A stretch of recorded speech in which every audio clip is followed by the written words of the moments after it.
Farm Week is a production of the Mississippi State University Extension Service.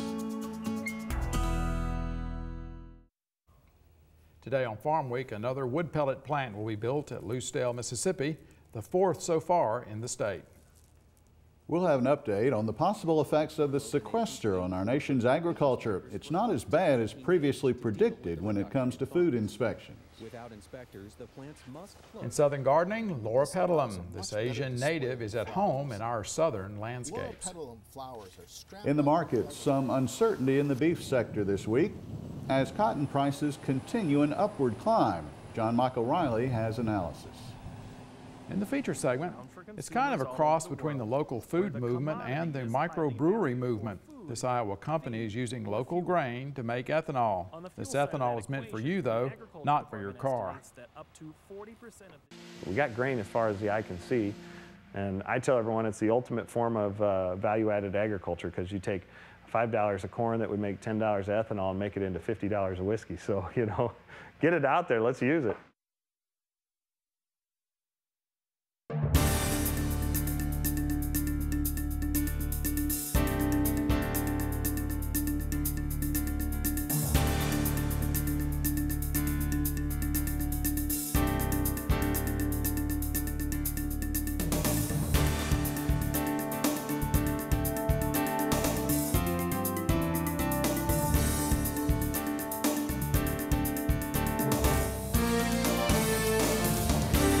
Good day, everyone. I'm Leighton Spann. And I'm Artis Ford. Welcome to Farm Week. Mississippi's reputation in the wood pellet industry is growing as the construction of a fourth plant was announced on Monday. Leighton, when the new plant is complete, Mississippi will have 4 wood pellet plants operated by 3 companies. The construction could take 14 months and should be completed late next year. Gulf Coast Renewable Energy says it will build a plant at Lucedale in southeast Mississippi. It hopes to have the $25 million plant open by September of 2014. Gulf Coast says it will employ 28 people and produce 160,000 metric tons of pellets a year. It hopes to double its production in the next 3 years. The pellets will be made with a mixture of hardwoods and softwoods. They will be exported through the Gulf of Mexico port at Theodore, Alabama. The pellets will be used to generate electricity in Europe. The Lucedale plant will be the 4th pellet facility in Mississippi. The wood pellet plants at Amory and Wiggins are operated by Inviva Biomass. Biomass Energy LLC operates the Quitman facility. Agriculture Secretary Tom Vilsack has acknowledged it will be several months before meat inspectors are furloughed as part of across-the-board spending cuts that took effect March 1st. Market to Market's Mike Pearson updates us on the sequester's effects on agriculture. Some aspects of the cuts will have a direct effect on those who live and work in rural America. According to officials with the United States Department of Agriculture and the Food and Drug Administration, food safety inspections will be curtailed. FDA Commissioner Margaret Hamburg says the cuts may mean 2,100 fewer food safety inspections, which could mean an increased risk for consumers. Commissioner Hamburg did caution the cuts would be delayed and no furloughs would be necessary. USDA would potentially furlough the nation's 8,400 meat inspectors for up to 15 days to deal with the reduction in funds. Without inspectors, the plants must close, and according to the American Meat Institute, the resulting ripple effect will cost the industry $10 billion. Senator Charles Grassley of Iowa sent a letter to Secretary of Agriculture Tom Vilsack asking for alternatives to pulling meat inspectors off the line. Well, I don't think they're going to shut down the meat packing plants, and you got to have inspectors there, and I don't think they'll shut down meat packing plants because people have to have food to eat, and the administration doesn't want food riots. On the other hand, you get back to the basic thing. Why would you question the safety of food for our consumers when there's other people in the agriculture department could take the layoffs or the furloughs and deal with it that way? You got to prioritize, and meat inspection has to have a top priority out of the Department of Agriculture. While the law states the cuts are to be applied uniformly to all programs, projects, and activities within a budget account, those inside the Beltway have a broad interpretation of how the cuts will be made. Republicans and Democrats did attempt to stave off the sequester, but to no avail. We have moved a bill in the House twice. We should not have to move a third bill before the Senate gets off their and begins to do something. One plan put forward by Senate Democrats included cutting farm programs by $27.8 billion over the next decade. Senator Grassley, a Republican, was not pleased the farm bill was being made into a political football. The only spending the other side is willing to cut is farm subsidies. Using farm subsidies to help pay for sequester replacement puts Agriculture Committee in quite a problem area. While $85 billion sounds like a lot of money, the sequester accounts for less than 3% of this year's $3.6 trillion federal budget. In an update to the story, Agriculture Secretary Vilsack said Tuesday that if USDA inspectors are laid off, the number of days will be 11 to 12 instead of the original 15 forecast before the sequester took place. Are you looking for an attractive and hardy shrub for your landscape? Well, in this week's Southern Gardening segment, Extension horticulturist Dr. Gary Bachman will show us that Loropetalum is versatile enough to fit almost anywhere.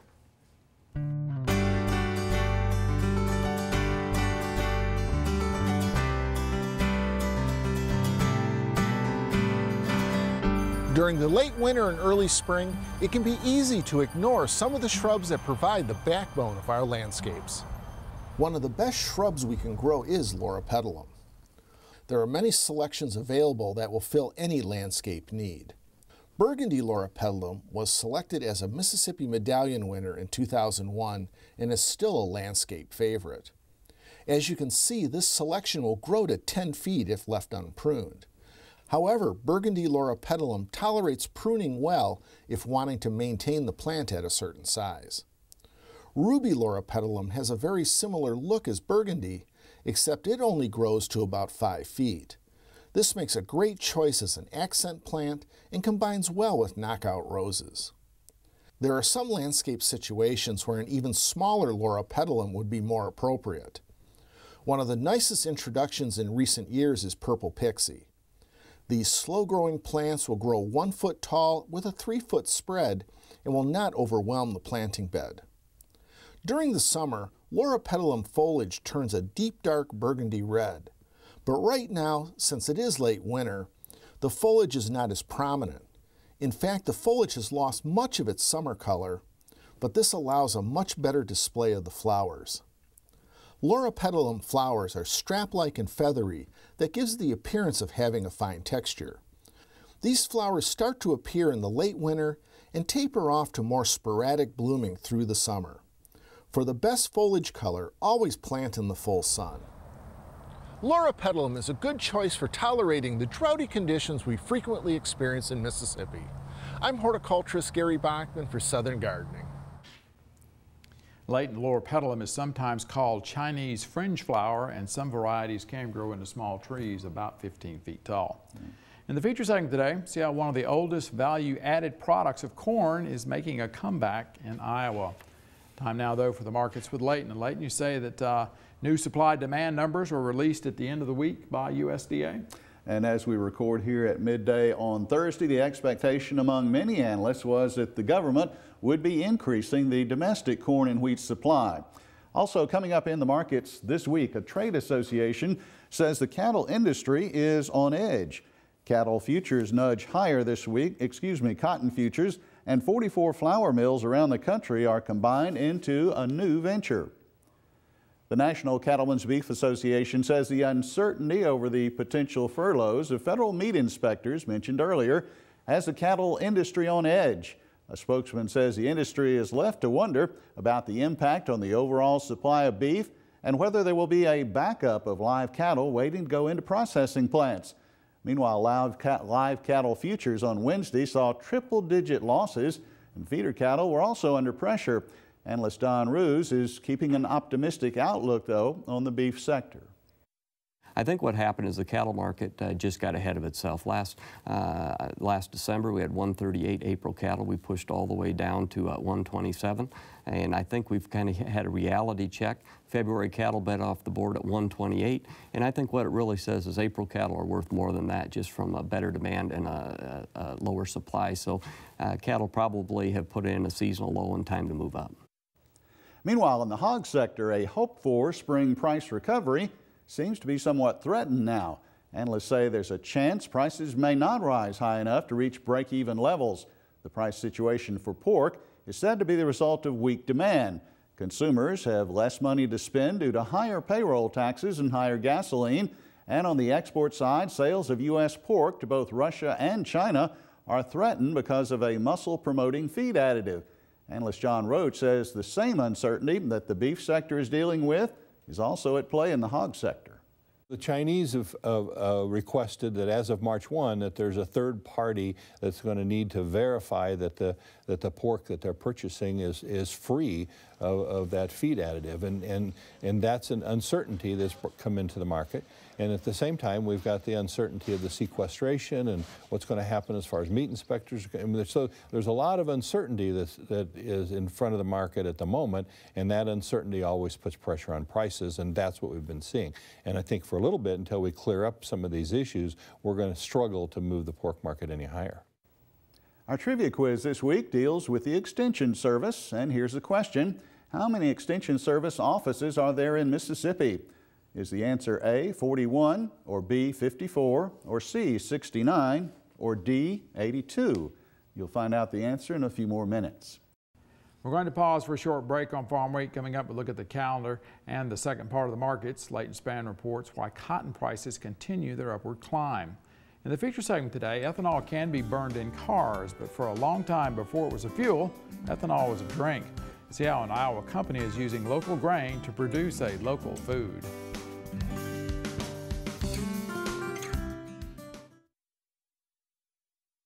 Each year, many Mississippians are seriously injured or killed in farm tractor accidents. Transporting and lifting objects with a front loader requires extreme caution. Unsecured objects can roll or slide down the loader arms and injure the driver. To help prevent injuries, tractors should be equipped with a falling objects protection system. Always secure loads or use a bale spear or straps before lifting objects. A message from the Mississippi State University Extension Service. Now, before we get back to the markets, let's look at the Farm Week calendar. There are 3 garden shows coming up in Mississippi. The 15th Jackson Garden and Patio Show takes place Friday through Sunday, March 15th through the 17th. Takes place at the Mississippi Trademark in Jackson at the fairgrounds. Adult admission is $5. Children 12 and under are free. The 5th Everything Garden Expo takes place Friday and Saturday, March 22nd and 23rd. The location is the Mississippi Horse Park, south of Starkville on East Poorhouse Road. Admission is $5. Children under 6 years will be admitted free. The Union County Master Gardeners are hosting the New Albany Home and Garden Show. It's Friday and Saturday, April 5th and 6th. It takes place at the Union County Fairgrounds at New Albany. Admission is free. Anything from landscapes to using high tunnels for commercial production to raising backyard and pasture-raised chickens will be covered. Go to our Farm Week website at farmweek.msucares.com for information on these and other events. Now check out this week's Farm Week Snapshot.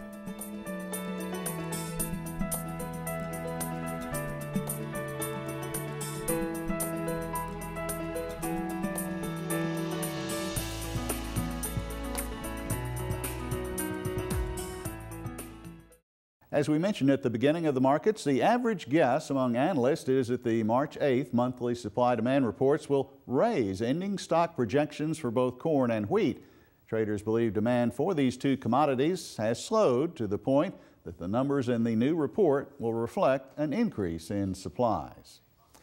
Well, cotton futures have touched a 10-month high during this past week or so. DTN calls it a winning streak for the fiber market. Extension Ag economist John Michael Riley shared some thoughts on cotton with me late Thursday morning. John Michael, has the market been somewhat surprised by the week that cotton's had? I've been somewhat surprised by the month and a half that cotton's had. It's really been, we've kind of gotten off the roller coaster, been steadily moving higher since really the first of the year. Various positive news have been coming into the market over this course of this time, and so it's really taken everybody by surprise, I think. But yet we still have the world stock situation. We still have record large world stock sitting there, right? And that's why everybody is surprised, is because there are so many out there, China holding about 50% of those supplies, and everybody with a big question mark over their head about what are they going to do with these supplies. It looks like they're not going to be pushing them out there, you know, and putting a lot of pressure on prices, and that's why we have seen a gradual increase in cotton prices throughout the course of 2013 so far. Mm-hmm. Are we thinking that what has happened will definitely have an impact on planting intentions here as we lead into the spring, later in the spring? I think that can be expected. If you look at the relationship of cotton prices versus corn and beans, which really is what it's competing for in acres, cotton has made really big gains since the first of the year. And whether it's an attempt to buy acres or it's a fact that corn and soybean prices have just been under pressure, I wouldn't be surprised if we don't see a bit larger cotton acreage number than what has been reported previously. So here we are in March. Consumers have had to pay more in payroll taxes. Gasoline has gone up. A lot of factors at play. And again, we've always talked about cotton. The economy, how it's doing is a main factor, and that certainly is going to be in play here as time goes on. It will continue to be, but there's also been some nuggets of good news. Just last week, some news came out. GDP grew instead of shrunk in the fourth quarter. It's almost like this push-pull. It seems like for every bit of good news, we get some bad news, but the economy does appear to be growing. There are some hiccups we still have to get over, but as that continues to happen, cotton does rely heavily on general economic news, and so that's aided this increase in prices over the past couple of weeks and months. ConAgra Foods, Cargill, and CHS have all signed an agreement, one that combines each of the company's flour mills into a new operation, one called Ardent Mills. This joint venture encompasses all of North America. It involves a total of 44 different mills. Ardent Mills will control now more than a third of the flour milling capacity in the United States. Before this week's feature story is the trivia answer for you, and this week it is D. There are 82 offices of the Mississippi State University Extension Service in the state. One is located in every county. Our feature story today is about corn for ethanol, but we're not talking about mixing it with gasoline. A small distillery in Iowa on the Mississippi River is using locally grown corn to make its spirits. It's sort of a blend between the local food movement and the microbrewery movement. This ethanol, though, is for human consumption. Market to Market's Paul Yeager explains. Corn is, by far, America's most abundant grain. Despite the worst drought in half a century, U.S. farmers will produce an estimated 10.7 billion bushels this fall. And while soybeans also are ubiquitous in Iowa, you can't swing a dead cat in the nation's top corn-producing state and not hit a cornfield. All that corn eventually heads to market, bound for consumers all over the world, where the commodity is highly valued for food, feed, or fuel. On the fuel side of that equation, the Agriculture Department estimates that up to 40% of this year's harvest is bound for ethanol production. But some Iowa farmers are distilling their corn in an entirely different form of grain alcohol. We got grain as far as the eye can see, and I tell everyone it's the ultimate form of value-added agriculture, because you take $5 of corn that would make $10 of ethanol and make it into $50 of whiskey. So, get it out there, let's use it. That value-added approach embodies the eastern Iowa-based Mississippi River Distilling Company. Brothers Garrett and Ryan Burchett built their operation primarily to tap into the tourism opportunity by showing visitors all aspects of the business. But they realized when the operation was in its infancy, they might also be able to capitalize on the growing local food movement. It's all about trying to be as close to home as possible, and we showcase that in the products that we make, the batch notes that we do where people can find out where their bottle came from, and everything. Even we showcase local art in the tasting room. The labels may be designed down the street, but Mississippi River Distilling's commitment to local economies is best exemplified by its primary raw ingredient, corn. I never thought that I would have a part in that, but we had the opportunity come to us and we jumped on it. Ryan Clark farms about 1,000 acres with his family near LeClaire, Iowa. The majority of his harvest, and about 60% of America's corn, typically flows down the mighty Mississippi to consumers overseas. The balance of his production historically was fed to livestock.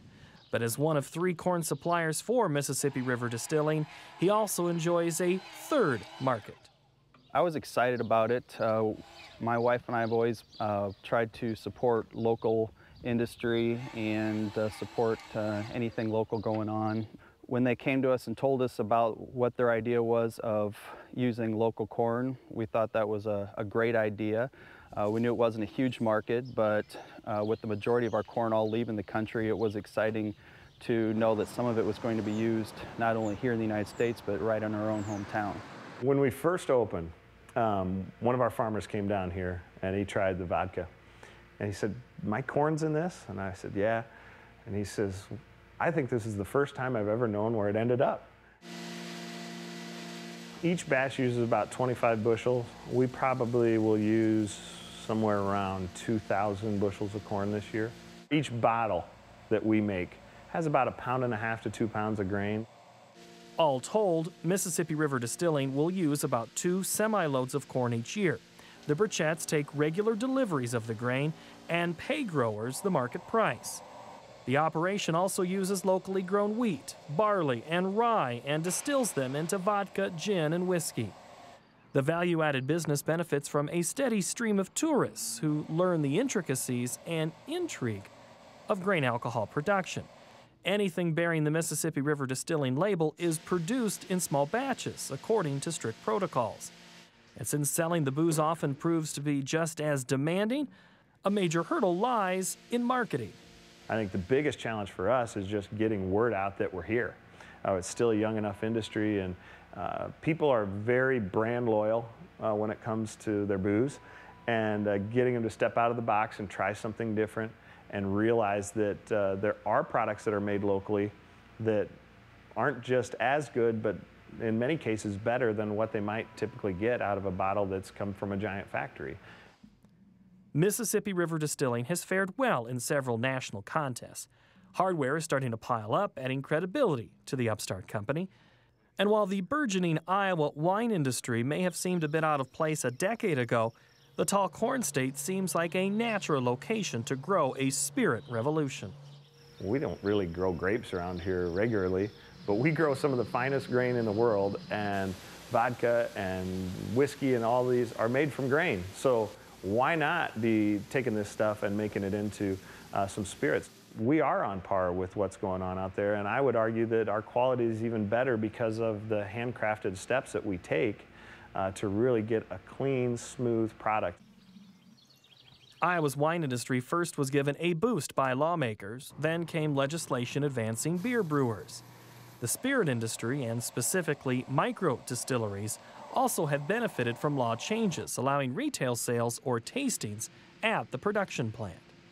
And they changed that law so that if you came here to see us, you could try a little bit of the spirit and you could take a couple bottles with you if you'd like. And if we didn't have that, we wouldn't be here.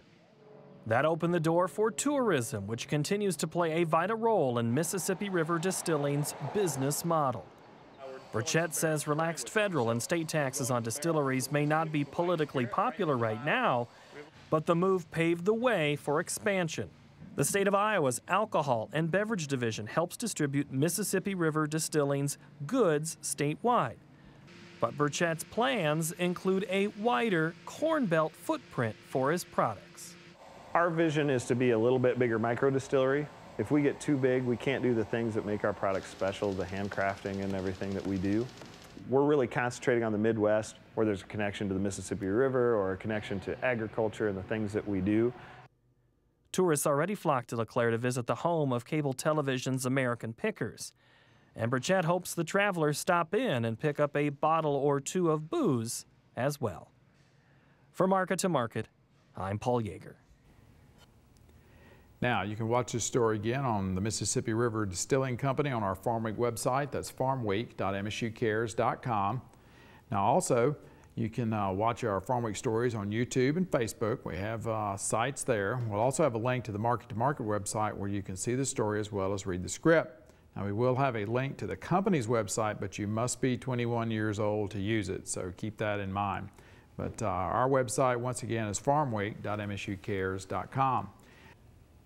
Now, Leighton, since that story was produced, they are now producing rum. And what are they using for the source? They don't have sugar cane, so they're using grain sorghum syrup to make the rum. So that's another product that they're putting out now.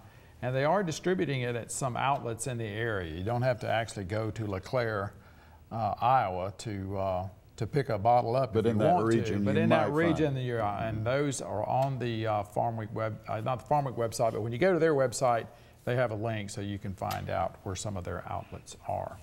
Well, we are already at the end of Farm Week for this week. On our next show, we'll have 2 Farm Week features for you. You'll visit with the 2011 Mississippi Tree Farmer of the Year, Charles Dismukes. He started his forestry career as a young teen. You'll also visit the Seed Savers Exchange where you can get the plants your grandparents grew. In Southern Gardening, lichens, they're unusual and they're not hurting your trees. For the rest of the Farm Week crew, I'm Artis Ford. And I'm Leighton Spann. Thanks for watching. We'll see you next week.